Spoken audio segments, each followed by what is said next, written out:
আল্লাহ পাক বলেছেন দুর্ভোগ তাদের যারা সামনে মানুষকে ধিক্কার দেয়, পিছনে নিন্দা করে। আমাদের বিগত বন্ধুদের দিকে তাকান, মনে হচ্ছে যেন তারা ধিক্কার ছাড়া, অহংকার ছাড়া কিছুই বুঝতো না। আল্লাহ বলছেন দুর্ভোগ তাদের যারা সামনে মানুষকে ধিক্কার দেয় আর পিছনে নিন্দা করে। বর্তমানে আপনারা দেখেছেন আমাদের সাবেক সরকার, বিশেষ করে আমাদের যে সরকার গত 5 তারিখে বিদায় নিয়েছে, এই সরকারের এমন কোনো খাত নাই, এমন কোনো মন্ত্রী নাই, এমন কোনো এমপি নাই যারা টাকার মানুষ হয় নাই।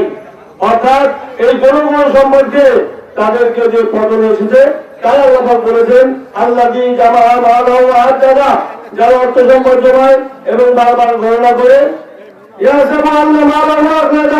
এবং সে মনে করে সম্পদ তাকে অমর করে রাখবে, কিন্তু তা পারে নাই। তাদের যে পতন হয়েছে, যে পতন হয়েছে, আমি মনে করি আপনারা আছেন, আমরা আপনাদের সবাইকে ধন্যবাদ জানাবো, এত কষ্ট করে এর মধ্যে রয়েছেন।